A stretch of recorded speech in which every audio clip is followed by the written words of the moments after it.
través de esta pantalla. Una vez más, para mí una bendición poder estar aquí junto a ustedes. Quiero invitarles a orar. Padre, gracias. Gracias por esta oportunidad que tú nos das de llevar tu palabra. Gracias por el mensaje que tú tienes también para cada uno de nosotros. Es un mensaje de desafío, es un mensaje, Dios, de despertarnos a la realidad de tu espíritu, de despertarnos a la realidad de tu presencia, despertarnos a la realidad de tu persona. Te bendigo y te doy gracias por los propósitos eternos que tú tienes para con nosotros, porque tú eres nuestro Dios, dice tu palabra, y nos llevarás aún más allá de la muerte. Te bendigo en este día y te doy gracias en el nombre de Jesús. Amén. Querida familia, si ustedes abrieran su Biblia en Salmo 112, es parte de un regalo que el Señor me dio para este tiempo. Me parece espectacular que el Señor a uno le hable a través de su palabra. Y dice el Salmo 112, los versículos 1 al 3, bienaventurado el hombre que teme a Jehová y en sus mandamientos se deleita en gran manera. Su descendencia será poderosa en la tierra y la generación de los rectos será bendita. Bienes y riqueza hay en su casa y su justicia permanece para siempre. Bienaventurada el hombre, la mujer, que teme al Señor. Qué potente es esto de tener en claro qué es lo que Dios espera de nosotros. ¿Qué es lo que Dios espera de nosotros? En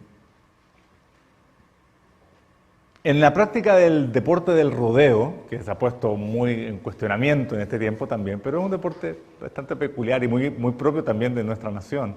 En la práctica del deporte del rodeo, cuando el jinete va montando el caballo y ataja a la vaca de manera perfecta, se le dan 4 puntos buenos, 4 puntos buenos, eso cuando lo hace de manera perfecta.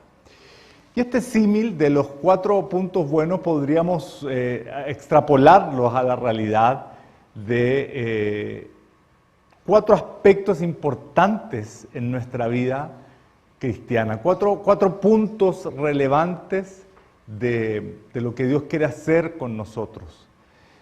Primero, el amor a Dios. El amor a Dios es esencial, es fundamental. El amor a Dios es un aspecto tremendamente importante. Jesús reafirmó este principio, Mateo 22:37. Mateo 22:37 dice, Jesús le dijo, amarás al Señor tu Dios con todo tu corazón, con toda tu alma y con toda tu mente. El amor a Dios, entonces, es un aspecto importante. Es un punto importante. Tenemos que amar a Dios. Y es válido preguntarnos, ¿estamos amando a Dios?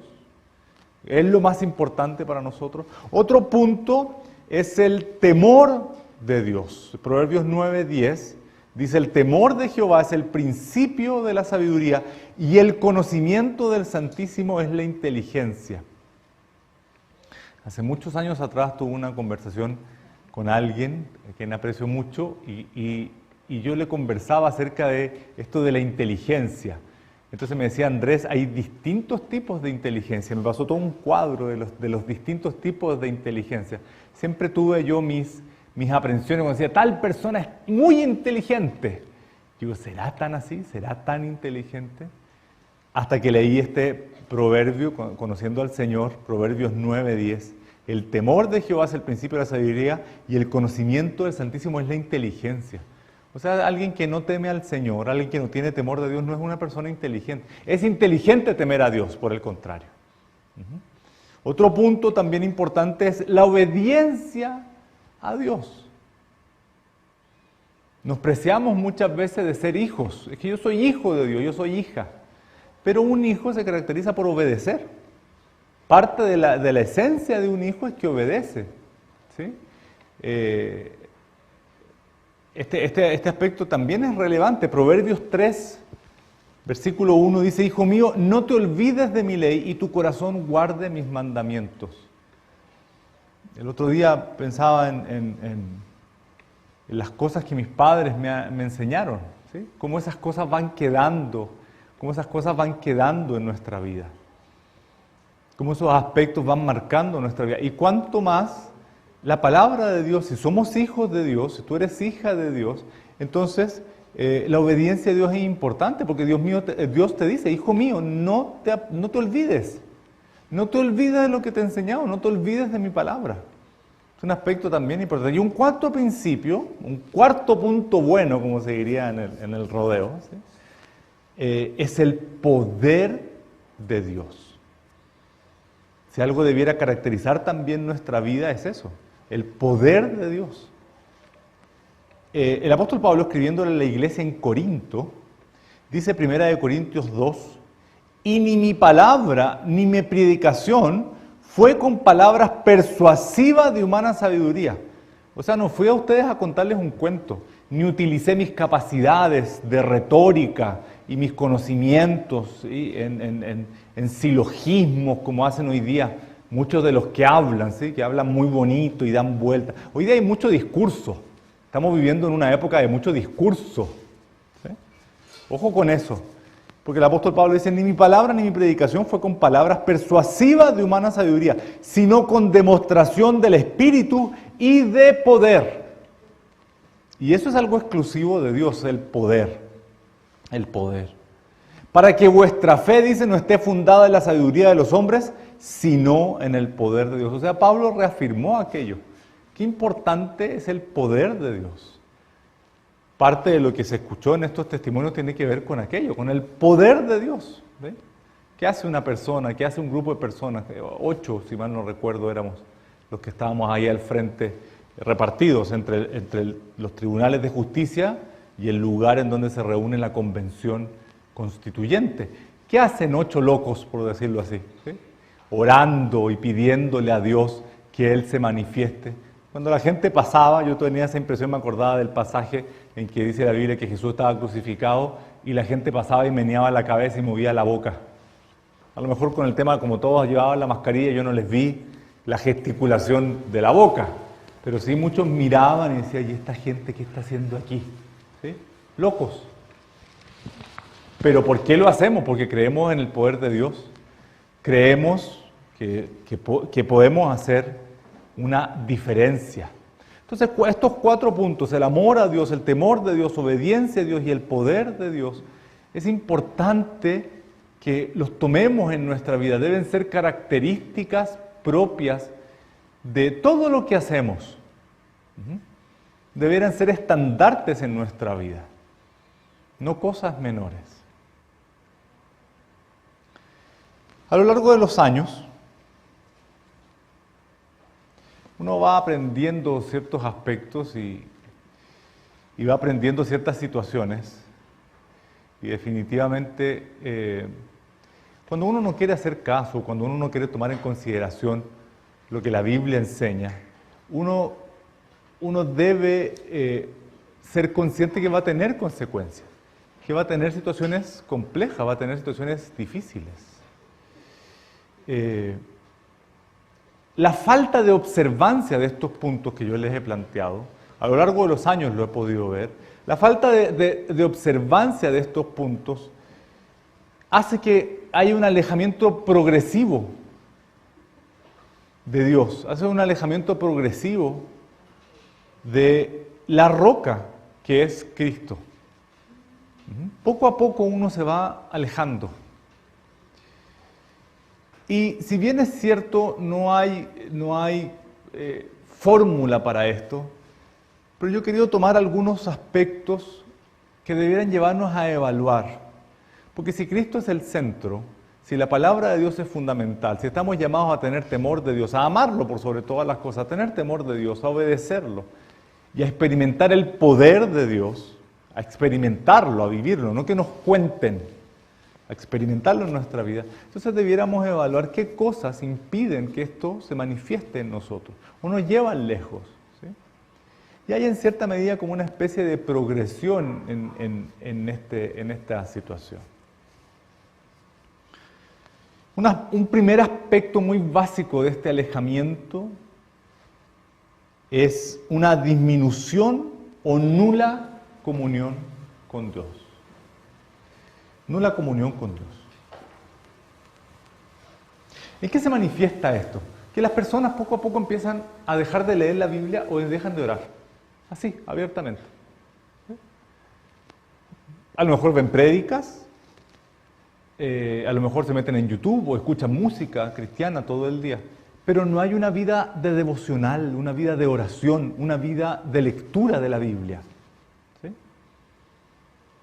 Concreta, metódica. Y esto se va dando, o sea, o no existe o poco a poco va abandonando. Recuerdo una oportunidad preguntándole a alguien, le digo, ¿qué estás leyendo? ¿Sí? Me dice, estoy leyendo un libro cristiano súper bueno. No le digo, y me empieza a dar el relato de este libro. Yo le digo, no, yo te pregunto, ¿qué estás leyendo en la Biblia? Hay libros cristianos muy interesantes, hay autores cristianos muy interesantes, hay cosas que uno va aprendiendo de las distintas posiciones, en fin. Pero lo central tiene que ser la Biblia. ¿Sí? No, me dice, no, la verdad es que he estado estudiando lo que dicen los autores. O no hay palabra de Dios o hay una disminución evidente en esa palabra de Dios. El Salmo 25:14 dice en la Nueva Traducción Viviente, el Señor es amigo de los que le temen, a ellos les enseña su pacto. Hijo de Dios, si en tu vida no hay oración, si en tu vida no hay lectura de la Biblia, créeme que ese aspecto es fundamental. Y en vez de ir avanzando poco a poco, tú vas a ir retrocediendo. La propia Biblia lo enseña. ¿Sí? ¿A quién Dios le va a mostrar las cosas? ¿A quién Dios le va a los que están con Él? ¿Y cómo estoy con Dios? Orando y leyendo la palabra de Dios. Si el propio Señor Jesús se apartaba, dice que Él se apartaba para buscar al Padre. Cristo manejaba las Escrituras. Imagínense, Él fue tentado por el mismo diablo. Y el diablo también le citó las Escrituras. ¿Cómo Cristo en Mateo capítulo 4 reprendió al diablo? Con pura palabra de Dios. Escrito está todo el tiempo. Entonces, si no hay palabra de Dios en tu vida, lamentablemente esa base la vas a resentir. Es como la mala alimentación. Cuando uno ha tenido una mala alimentación en las primeras etapas de la vida, a lo mejor en el minuto no pasa nada, pero después en el tiempo eso se nota. ¿Sí? Hay sendos estudios respecto a esto. Cuando uno ha tenido una mala alimentación en la vida cristiana en un comienzo, eso después con el tiempo se nota.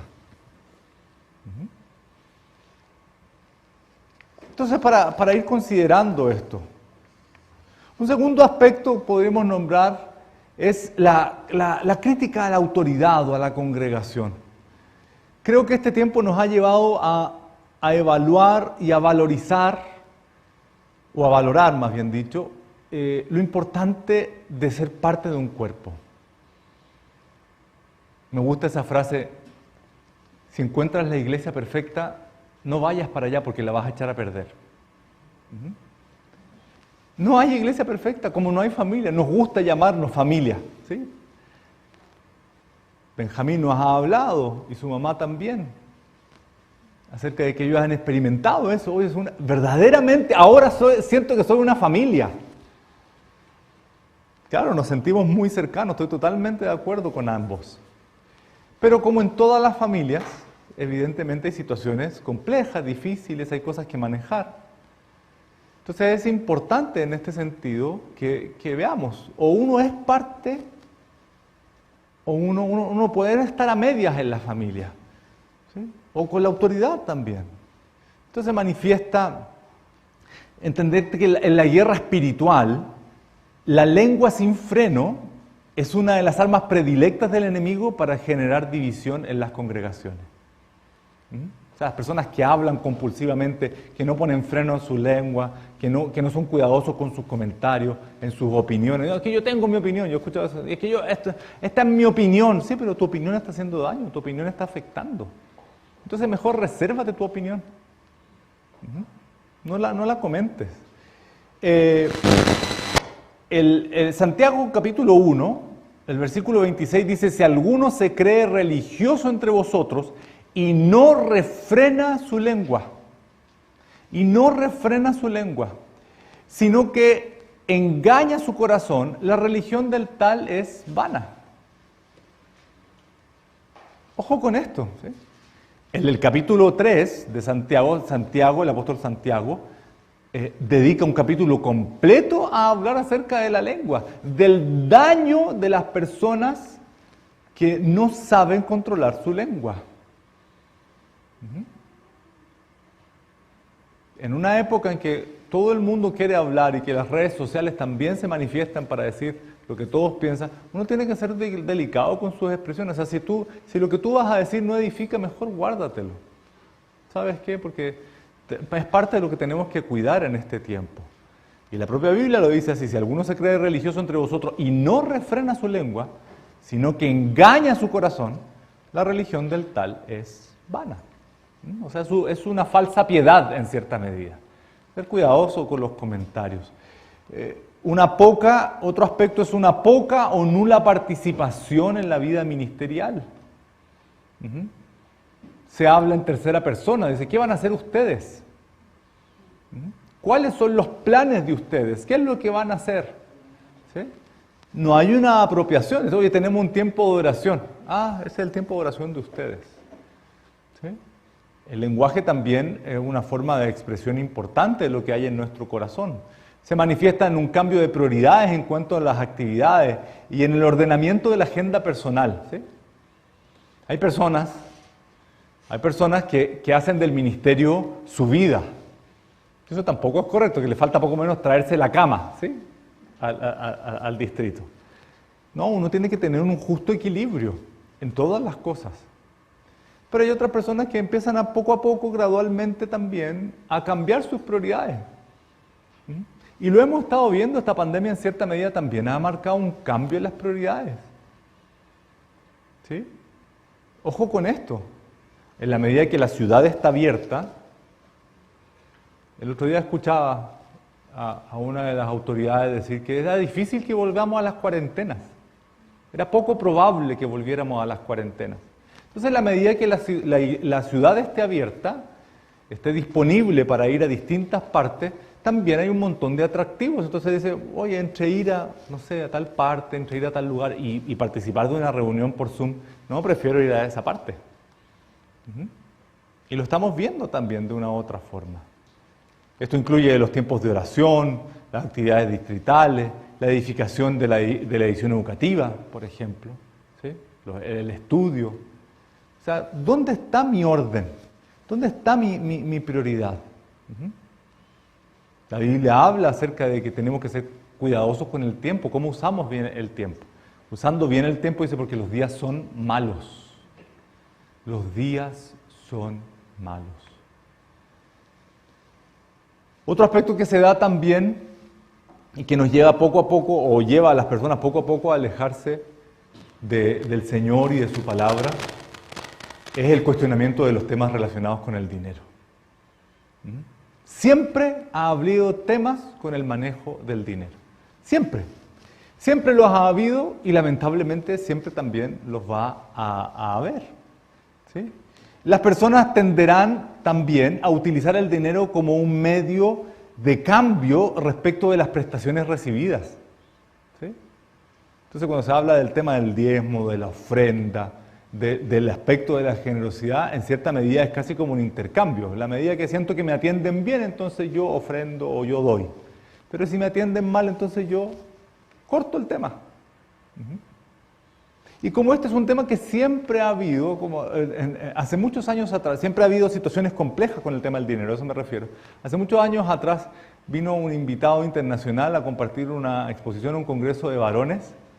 ¿Sí? Estábamos en Picarquín y recuerdo que él dice, mire, lo último que se convierte en un hombre es su billetera. Y ahí hubo un silencio descomunal. Este es un aspecto entonces en que en vez de ver el tema del dinero como un pago, ¿sí? Yo también he visto eso y he buscado corregir eso, pago el diezmo. No, el diezmo no se paga. No es un pago, usted no está pagando por nada. No es una contraprestación. ¿Sí? Uno dice, voy a dar la ofrenda. Como el tema hoy día estuvo bueno, cuando estábamos aquí, ¿sí? y se pasaba la ofrenda. El tema me gustó, entonces voy a dar una ofrenda. Pero o el tema no me gustó, entonces no voy a dar ninguna ofrenda. Porque no me gustó el tema. No es una contraprestación, ¿sí? Sino que es un principio revelacional de la generosidad y la mayordomía delegada por Dios. Dios nos ha delegado la mayordomía de la administración del dinero. Y aquí hay dos versículos que quisiera tocar a este respecto. Proverbios 3:9 dice, honra a Jehová con tus bienes y con las primicias de todos tus frutos, y serán llenos tus graneros con abundancia y tus lagares rebosarán de mosto. Honra a Dios con tus bienes. ¿Por qué motivamos a que la gente ore y agradezca al Señor, por ejemplo, antes de la comida o antes de la alimentación? A mí me ha conmovido mucho a lo largo de este tiempo, en la medida que han llegado, y perdonen que lo toque así concretamente, en la medida que he podido interactuar con venezolanos que han tenido que dejar su nación. No estoy diciendo absolutamente nada que no sea de conocimiento público. ¿Cuántos venezolanos han tenido que dejar su nación producto del escenario que les ha tocado vivir? Muy complejo, muy difícil. Y los casos que más me han impactado es de aquellos que me han manifestado muy personalmente y muy sentidamente también. Desde que llegué a Chile volví a comer 3 veces al día. ¿Qué es lo que uno dice? ¿Sí? Es como lo mínimo. Uno ve que los niños por lo general, ¿qué hacen? Abren el refrigerador y sacan nomás. Pero el niño no sabe si eso los fueron a comprar a la feria, al supermercado. Él abre y saca. Y da por hecho que tiene que haber, ¿me explico? Y incluso a veces hay hasta reclamo. Oye, ¿no hay esto? ¿Sí? Pero situaciones tan dramáticas como esta debieran hacernos a nosotros también reflexionar. ¿Por qué uno debiera dar gracias al Señor por tener comida en la mesa? Porque estamos llamados, como dice aquí Proverbio, a honrar a Dios con nuestros bienes, a ser generosos, a ser agradecidos, a bendecir al Señor. Esto que les comparto yo, a mí me conmovió profundamente, ¿sí? Volví a comer 3 veces al día. Tremendo me parece. Y eso es lo que dice Proverbios. Honra a Jehová con tus bienes y con las primicias de todo tu fruto, y serán llenos tus graneros con abundancia y tus lagares rebosarán de votos. Y como en el tema del dinero particularmente, siempre el asunto es que lo del Antiguo Testamento o lo del Nuevo Testamento. El Nuevo Testamento reafirma algo muy particular y el apóstol Pablo nos da una tremenda enseñanza en 2 Corintios 9, versículo 7, dice, cada uno dé como propuso en su corazón. Cada uno dé como propuso en su corazón, no con tristeza ni por necesidad, porque Dios ama al dador alegre. O sea, el principio aquí es la generosidad, pero que dice, cada uno dé como propuso en su corazón. Estoy hablando de esto no porque estoy en ninguna campaña respecto de recolección de dinero. Abiertamente la doctrina de la prosperidad es una doctrina herética, hereje, pone al dinero o pone a los bienes por sobre Dios. ¿Sí? Lo estoy haciendo esto porque quiero de una u otra forma librar el corazón de personas que lamentablemente han puesto en el dinero o en los bienes materiales su confianza y su corazón y que luchan en su vida. Cuando la Biblia dice cada uno dé como propuso en su corazón. Está en el Nuevo Testamento cuando Pedro exhorta a Ananías y a Zafira, porque ellos quisieron mostrar una falsa liberalidad, vendieron una casa, pero no dieron todo el dinero. ¿Sí? Y Pedro les dice, ¿por qué hicieron eso? O sea, aún te pudiste haber quedado con todo el dinero y ¿cuál es el problema? Pero tú quisiste mostrar algo que en realidad no había en tu corazón. Tú quisiste mostrarte generoso, pero no eres generoso en tu corazón. Y este es un principio tremendamente importante porque en la medida que la economía vaya moviéndose, hoy día está toda una discusión a nivel mundial respecto del tema de las criptomonedas.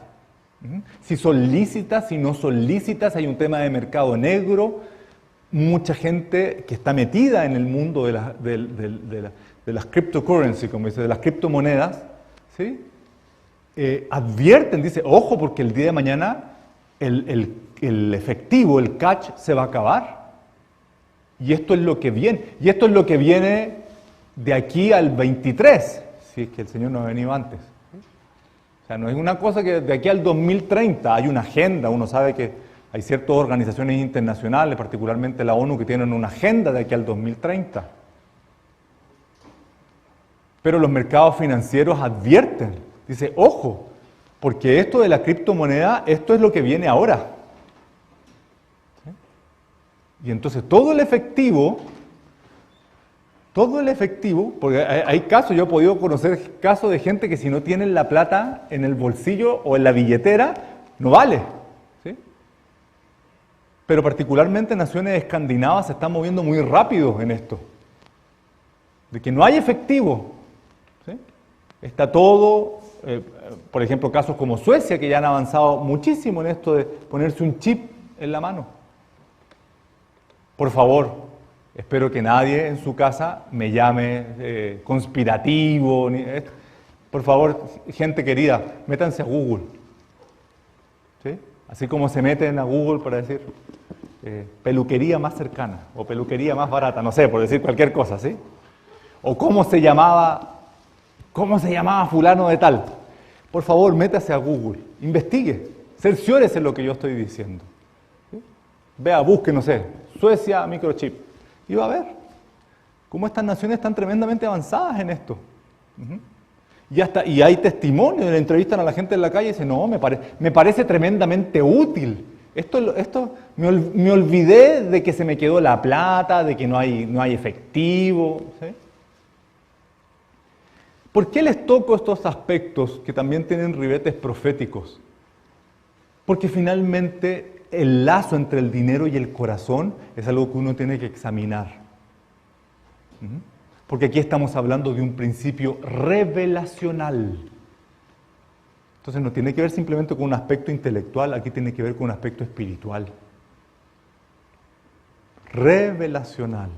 Cada uno como propuso en su corazón, dice, no con tristeza, sino ni por necesidad, porque Dios ama al dador alegre. Eso es lo que Dios espera de nosotros. Y finalmente, y algo que he escuchado lamentablemente en este tiempo, con mayor frecuencia, lo he visto a lo largo de los años. Dios me ha permitido servirle hartos años. Pero en este último tiempo lo he visto con mayor frecuencia en la famosa frase, diferencias doctrinales. Diferencias doctrinales. Y más allá de los puntos que cada uno pueda tener, ¿sí?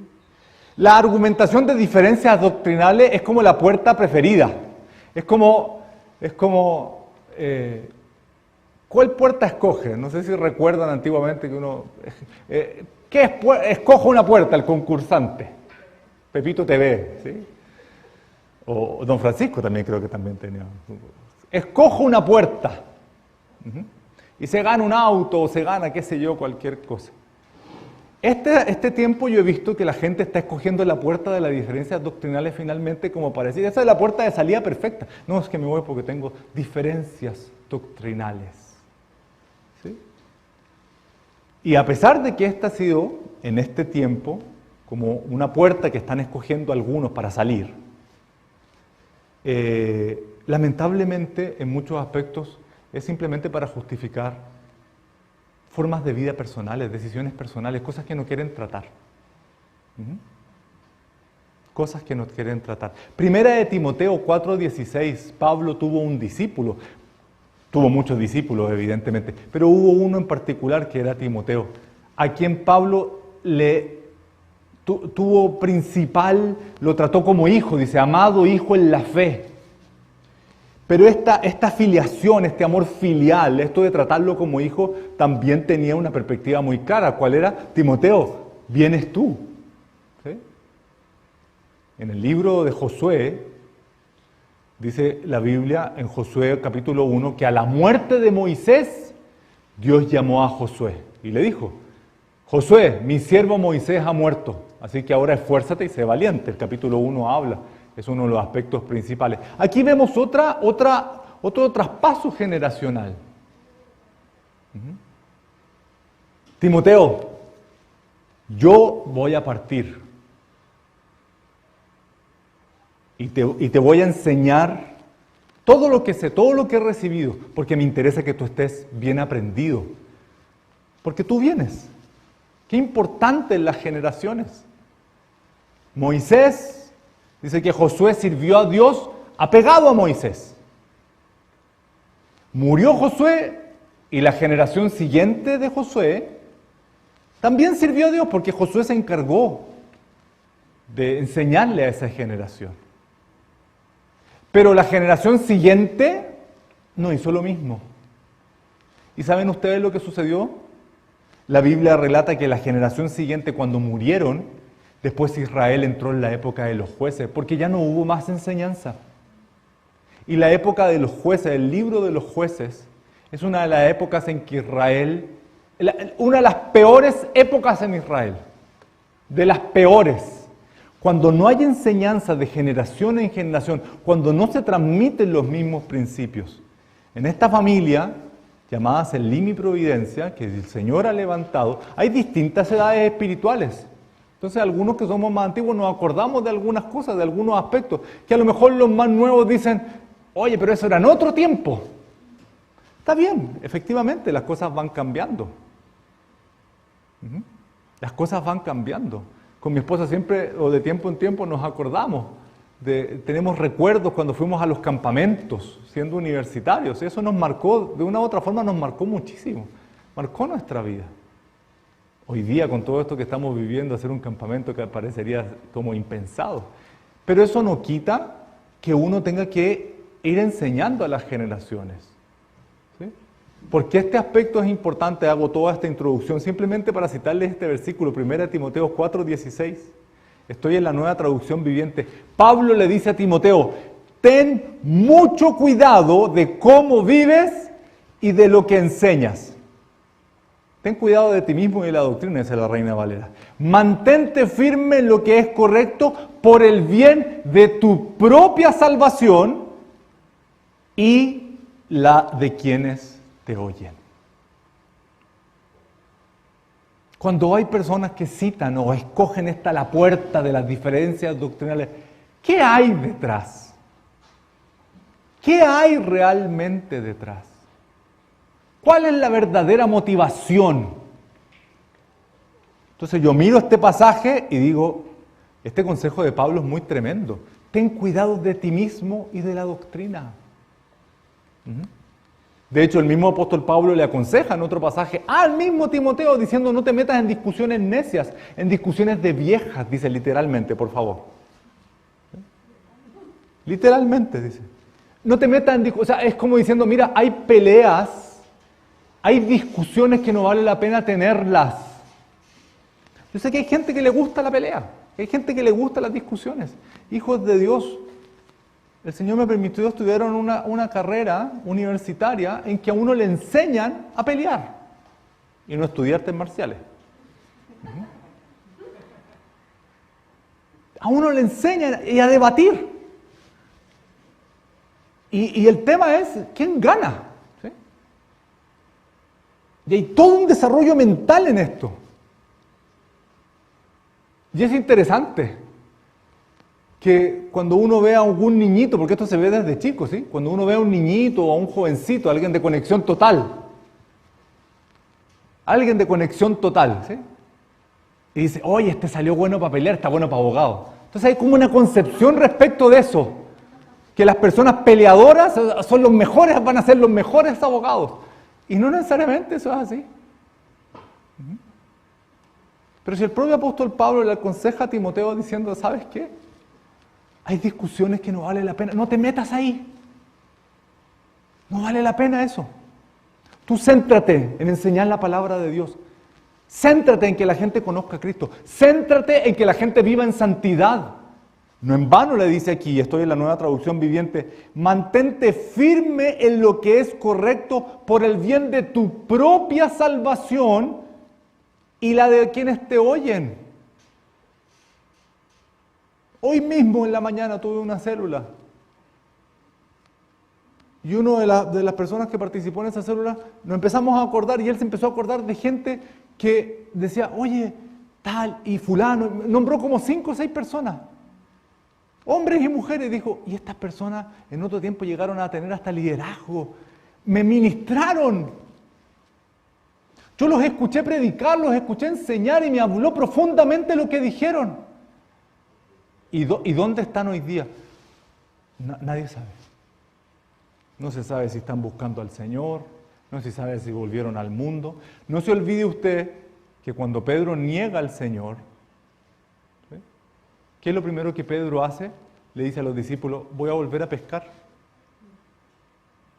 O sea, es como los juegos, como el Metrópoli o otros juegos, así que cuando uno cae en un casillero dice, vuelva al punto de partida. Siempre que leo ese pasaje me acuerdo de los juegos, cuando dice, uno siente la frustración, ¿sí? Como que avancé, y caí en el casillero que dice, vuelva al punto de partida.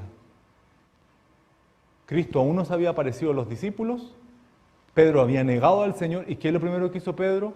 Volvió de donde salió. Voy a volver a pescar. ¿Y qué dijeron los discípulos? Vamos contigo.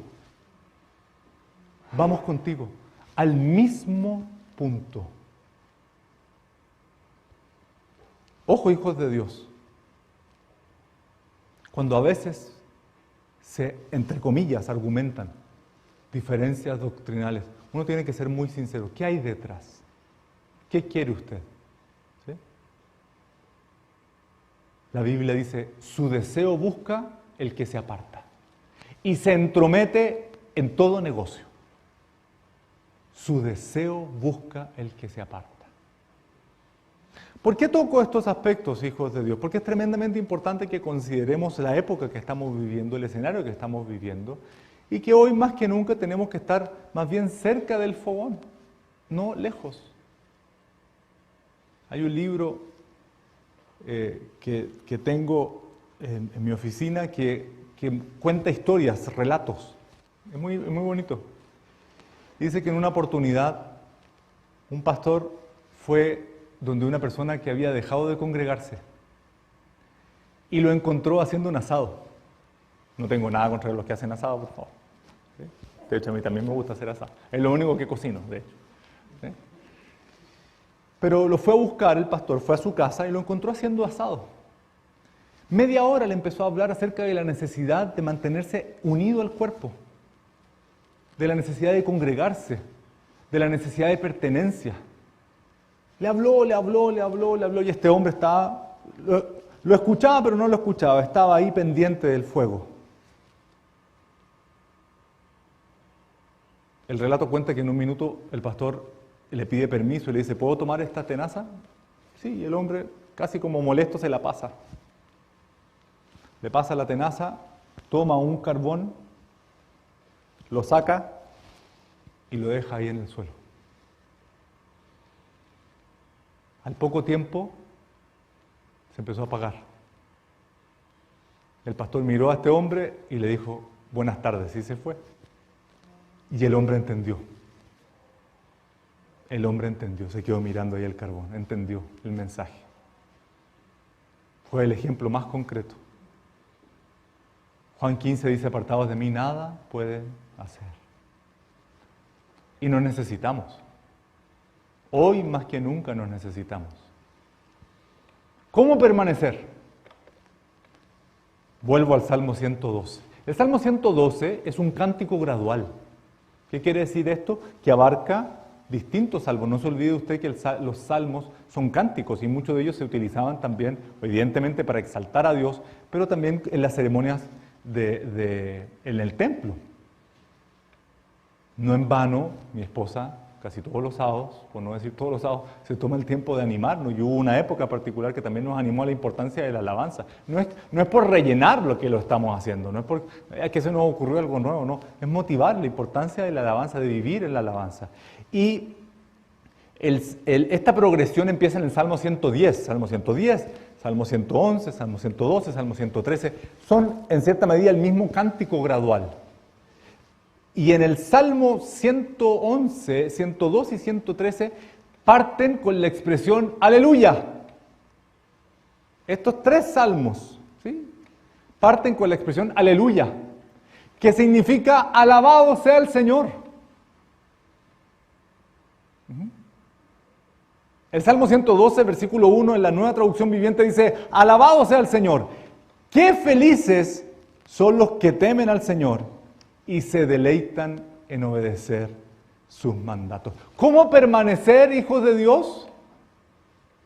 Aquí nos está dando una clave importante. Quiero invitarlos a que oremos en base a esto. ¿Cómo permanecer? Primero, tener una actitud de alabanza. No permita que la crítica, no permita que nada ensucie su corazón. Limpie su corazón. Mantenga su corazón limpio. Lo dice la Biblia también. Sobre toda cosa guardada, guarda tu corazón porque de él mana la vida. En muchos aspectos, en otro tiempo también a veces echábamos bromas con esto. Limpia tu corazón, decía, limpia tu corazón. Pero más allá de la broma, qué importante es eso. Entonces yo le pregunto, ¿tiene usted su corazón limpio hoy día? Estamos en una época en que la palabra asepsia, la palabra limpieza es fundamental, ¿sí? Lavarse las manos, todo limpio. Pero, ¿tengo limpio mi corazón?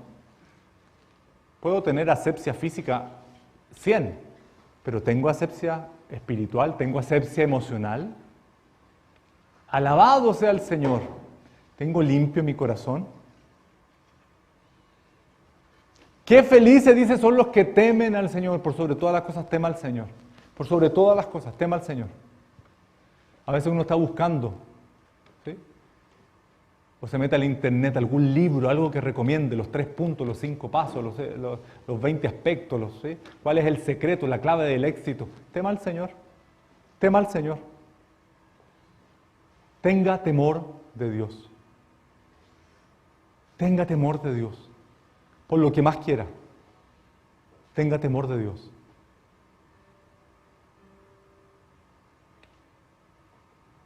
Dice, qué felices son los que temen al Señor y se deleitan en obedecer sus mandatos. Se deleitan en seguirle, se deleitan en sus mandamientos. La palabra de Dios, hijos de Dios. Este es un tiempo para buscar al Señor. Este es un tiempo para buscar al Señor de todo corazón. Y con ello hay muchas bendiciones, hay muchas promesas, hay muchas cosas hermosas.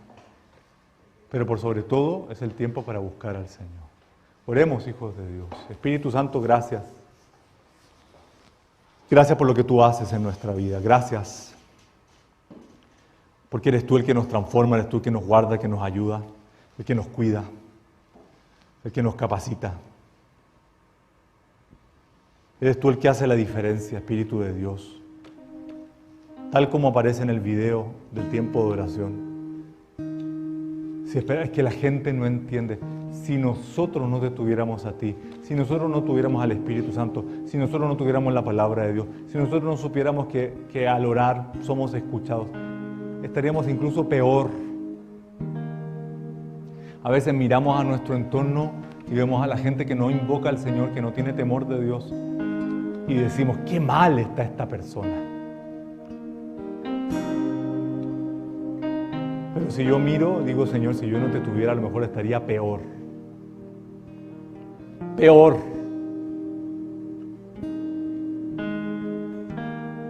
El que hace la diferencia eres tú, Señor. Porque el corazón no entiende razones. La Biblia dice que el corazón tuyo y mío es perverso y engañoso. ¿Quién lo conocerá? En una época en que estamos escuchando en los medios de comunicación, en una época en que lo vemos posteado en las redes sociales,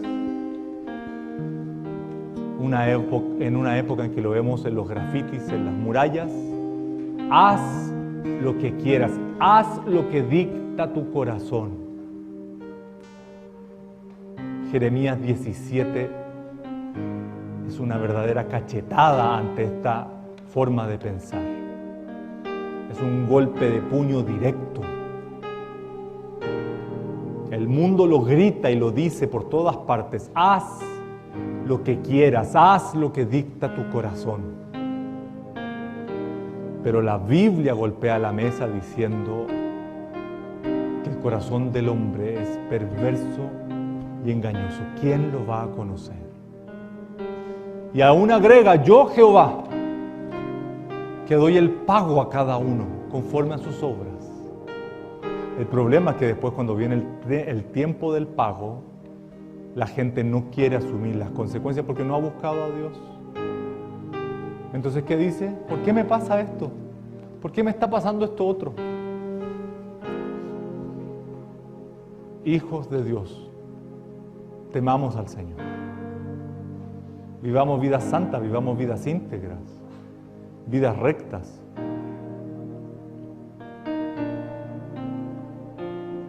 No quiere decir que no lo vamos a pasar mal, no quiere decir que no vamos a tener dificultades. Lo hemos visto, no quiere decir ni siquiera que no vamos a enfermarnos.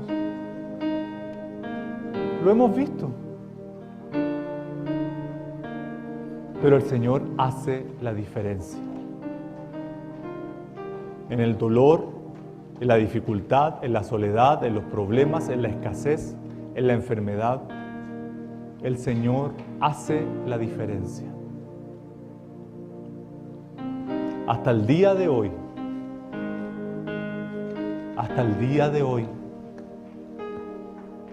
cuando hombre y mujer contraen matrimonio, hacen un pacto, diciendo en la salud, en la enfermedad, en la riqueza y en la pobreza, en los buenos tiempos y en los malos tiempos. Cuando una persona recibe a Jesucristo como su Señor y Salvador, ahí hay un pacto.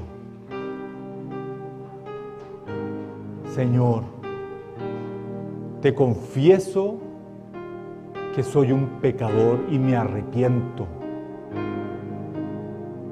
Te confieso que no he hecho las cosas bien. Te confieso que si no fuera por ti, por esta oportunidad que tú me das, hasta aquí mi vida es un desastre. Me arrepiento de mi vida pasada, me arrepiento de mis pecados. Y te agradezco por esta nueva oportunidad. Te invito a mi vida como mi Señor y Salvador. Y te pido que tú hagas de mí la persona que tú quieres que yo sea. Cuando alguien hace una oración como esta, está haciendo un pacto. Pero ese pacto tiene que ver con Cristo. Tiene que ver con decir, Señor, hasta aquí he intentado de todas las formas, de todas las maneras, y no resulta. No resulta, por el contrario, es peor. Pero tú que eres fiel, vas a estar conmigo en las buenas y en las malas, en la salud y en la enfermedad, en la riqueza y en la pobreza. Porque tú eres fiel. Cuando una persona abandona a Cristo, abandona la fe,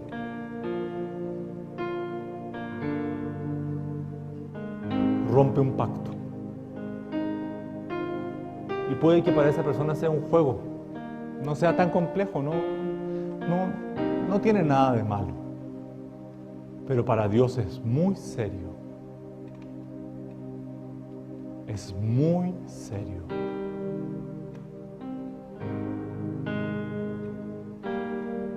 Gracias, Espíritu Santo, porque son tiempos en los cuales tú nos llamas a volvernos a ti de todo corazón.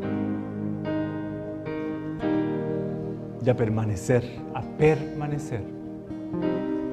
en ti, en tu palabra, en la comunión contigo, en buscar de tu presencia, en buscar de tu ayuda.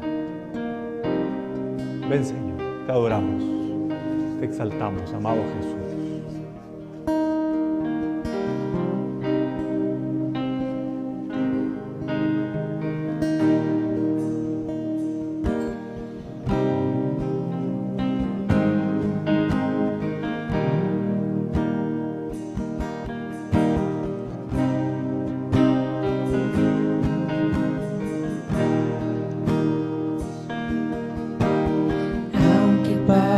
El tiempo sé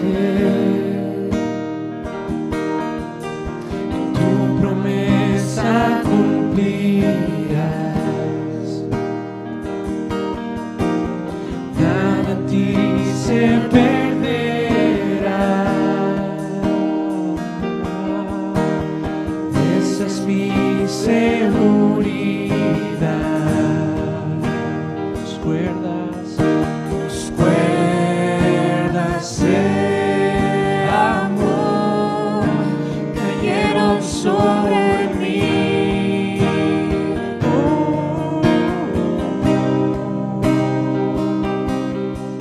Tus cuerdas de amor cayeron sobre mí. Aleluya. Alabado sea Dios.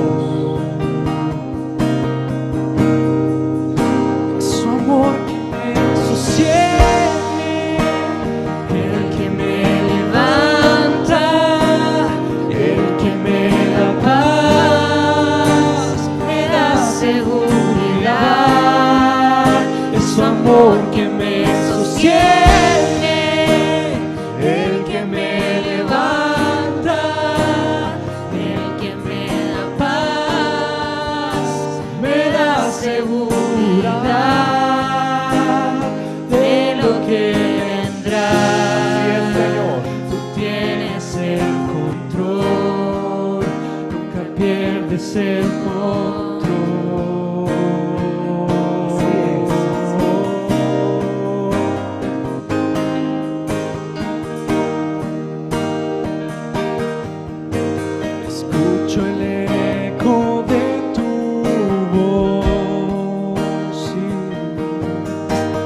Resonando en mi interior, tus palabras me sostendrán.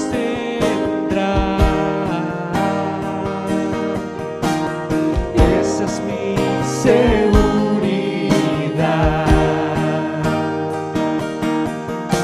Los velos están cayendo.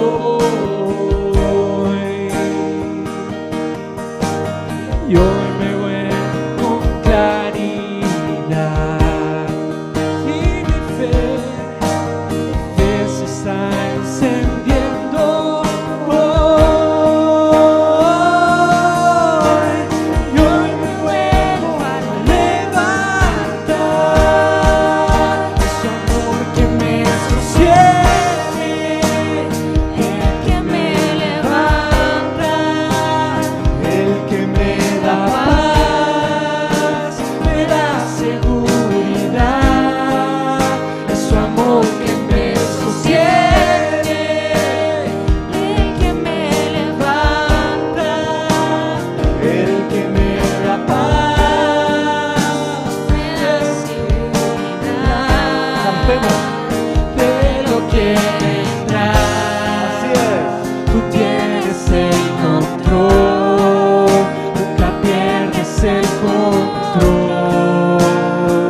Lo creemos, Señor. Lo creemos con todo el corazón.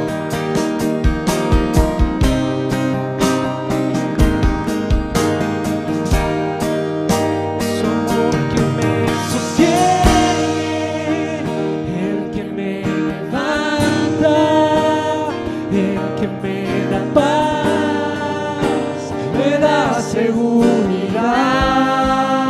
Es su amor que me sostiene, el que me levanta, el que me da paz, me da seguridad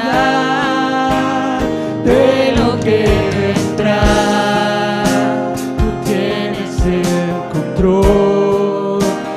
pierdes el control.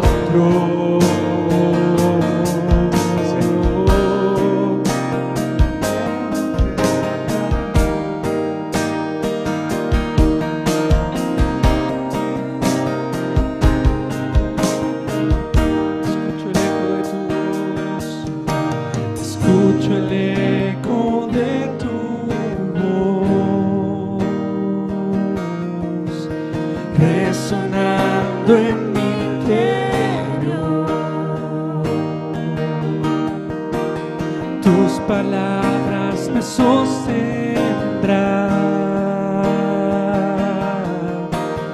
y me dan seguridad.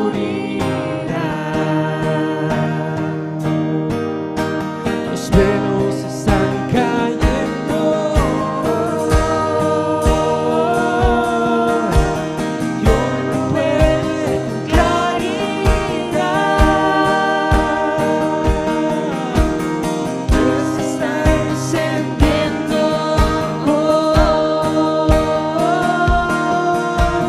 y hoy me vuelvo a levantar.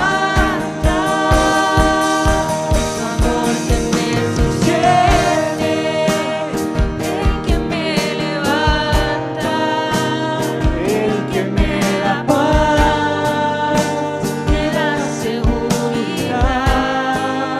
Es su amor que me sostiene, el que me levanta, el que me da paz, me da seguridad. Es su amor que me sostiene, el que me levanta, el que me da paz, me da seguridad. Es su amor que me sostiene, el que me levanta, el que me da paz, me da seguridad de lo que vendrá. Tú tienes el control, nunca pierdes el control.